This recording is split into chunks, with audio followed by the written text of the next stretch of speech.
In the state of Israel, though, it was a brilliant idea to put the 2 days together. Which 2 days? Well, the Memorial Day and Israel's Independence Day, to put them together so that we always remember that our fallen, or our freedom, is thanks to the sacrifice of our fallen. And in Israel, Memorial Day is taken very, very seriously.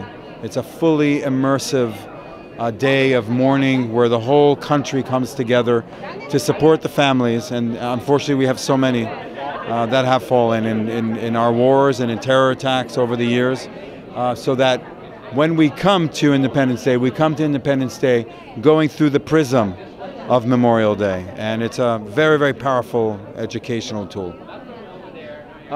What's it like to go from so much sadness or bereavement, mourning, suddenly, when does it change?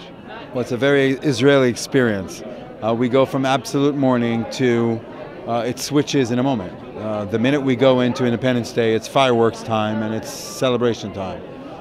So that's part of our tradition.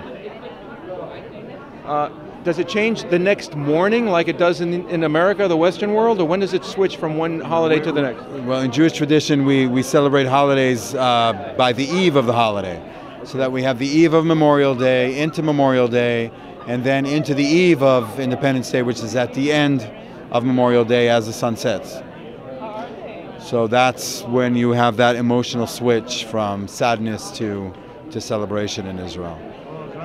And you know, Holocaust Day, Memorial Day, and Independence Day all come together in the same period of time. And as I said, it's an incredible educational tool to the younger generation in Israel to realize where we came from, why we're here, what all of this is about. So I'm very happy that that's the way we do it. How does it feel for you personally to be here on the 65th anniversary? Something about 65. The Beatles sang when I'm 64, but 65 is a retirement age in America. What's it like on the 65th birthday of Israel? Well, it's like the new 45, isn't it? Look, you know, Israel's still a very young country. There are very few countries in the world that are as young as Israel.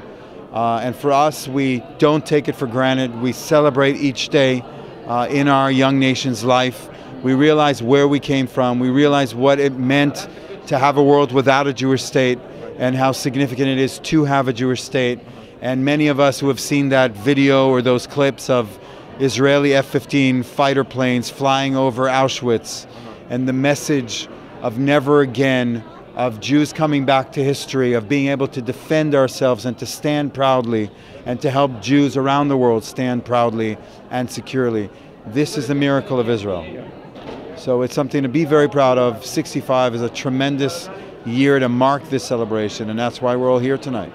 Is there a lesson you think Americans can learn about what Israel's going through terror, based on what happened here on Patriots Day today in Boston?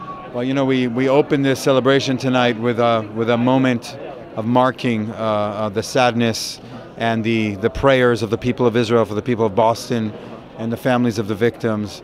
We're very aware of what this means, of what this kind of trauma is like, and we reach out to our American friends whenever these things happen in prayer and in solidarity that the people of Israel will always be there for the people of America. And is there a lesson you think for Americans in this, for what Israelis go through? Well, the lesson is to always be vigilant, to always be strong, to celebrate our freedoms, but to realize that there's evil in this world and we have to protect ourselves from it. And this is what America and Israel do together every day.